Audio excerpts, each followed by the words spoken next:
Hello दोस्तों। कैसे हो आप लोग? आई थिंक सब बढ़िया और मजे में होंगे। चलिए आज सुनते हैं कहानी, मजेदार और प्रेरणादायक। सुनिए और मजे लीजिए। और हाँ, चैनल में नए हैं तो सब्सक्राइब जरूर से कर लीजिएगा। एक समय की बात है। एक वन में हाथियों का एक झुंड रहता था। उस झुंड का सरदार चतुर्दंत नामक एक विशाल, पराक्रमी, गंभीर व समझदार हाथी था। सब उसी की छत्रछाया में सुख से रहते थे। वह सबकी समस्याएं सुनता, उनका हल निकालता, छोटे बड़े सबका बराबर ख्याल रखता था। एक बार उस क्षेत्र में भयंकर सूखा पड़ा। वर्षों पानी नहीं बरसा। हर प्राणी बूंद बूंद के लिए तरसता गया। हाथियों ने अपने सरदार से कहा, सरदार, कोई उपाय सोचिए। हम सब प्यास से मर रहे हैं।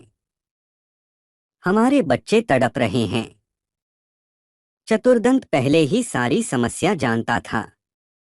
सोचते सोचते उसे बचपन की एक बात याद आई। चतुर्दंत ने कहा कि मेरे दादाजी कहते थे, यहाँ से पूर्व दिशा में एक ताल है जो भूमिगत जल से जुड़े होने के कारण कभी नहीं सूखता।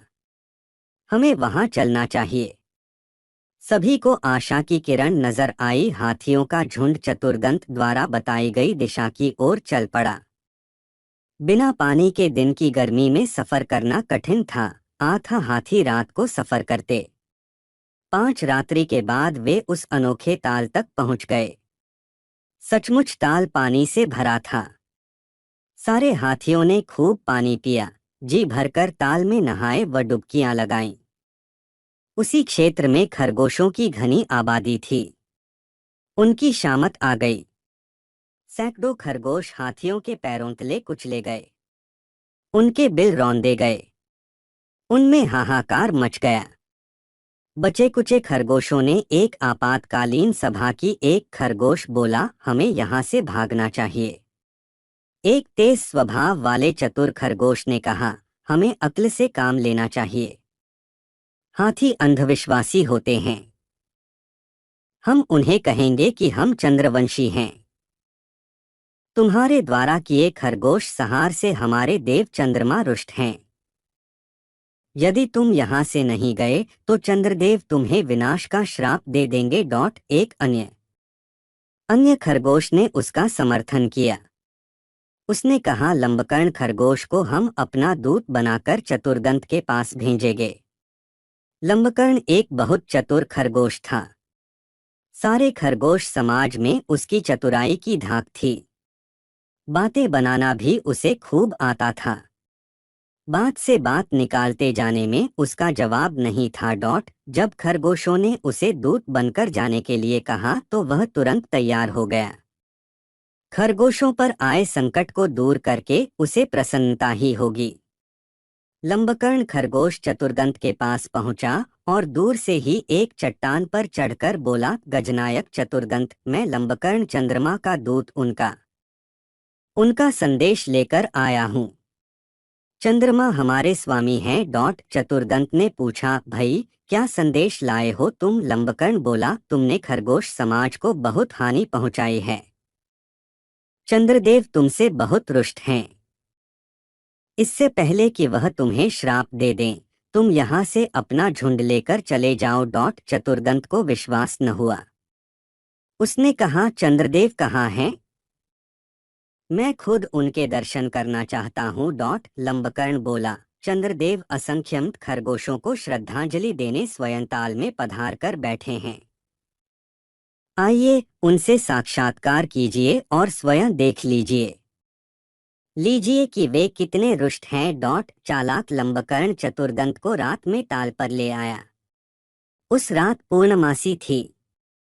ताल में पूर्ण चंद्रमा का बिंब ऐसे पड़ रहा था जैसे शीशे में प्रतिबिंब दिखाई पड़ता है। चतुर्दंत घबरा गया। चालाक खरगोश हाथी की घबराहट ताड़ गया और विश्वास के साथ बोला, गजनायक, जरा नजदीक से चंद्रदेव का साक्षात्कार करें तो आपको पता लगेगा कि आपके झुंड के इधर आने से हम खरगोशों पर क्या बीती है। अपने भक्तों का दुख देखकर हमारे चंद्रदेव जी के दिल पर क्या गुजर रही है। लंबकर्ण की बातों का गजराज पर जादू सा असर हुआ। चतुर्दंत डरते डरते पानी के निकट गया और सूंड चंद्रमा के प्रतिबिंब के निकट ले जाकर जांच करने लगा। सूंड पानी के निकट पहुंचने पर सूंड से निकली हवा से पानी में हलचल हुई और चंद्रमा का प्रतिबिंब कई भागों में बंट गया और विकृत हो गया। यह देखते ही चतुर्दंत के होश उड़ गए। वह हड़बड़ाकर कई कदम पीछे हट गया। लंबकर्ण तो इसी बात की ताक में था। वह चीखा, देखा, आपको देखते ही चंद्रदेव कितने रुष्ट हो गए। वह क्रोध से कांप रहे हैं और गुस्से से फट रहे हैं। आप अपनी खैर चाहते हैं तो अपने झुंड के समेत यहाँ से शीघ्रातिशीघ्र प्रस्थान करें, वरना चंद्रदेव पता नहीं क्या श्राप दे दे। चतुर्दंत तुरंत अपने झुंड के पास लौट गया और सबको सलाह दी कि उनका यहाँ से तुरंत प्रस्थान करना ही उचित होगा।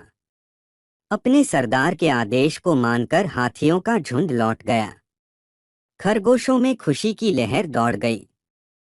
कुछ ही दिन पश्चात आकाश में बादल आए, वर्षा हुई और सारा जल संकट समाप्त हो गया। सीखा, चतुराई से शारीरिक रूप से बलशाली शत्रु को भी मात दी जा सकती है। कहानी अच्छी लगी तो लाइक, शेयर और सब्सक्राइब कर ले ताकि कहानी देखने मिले पहले।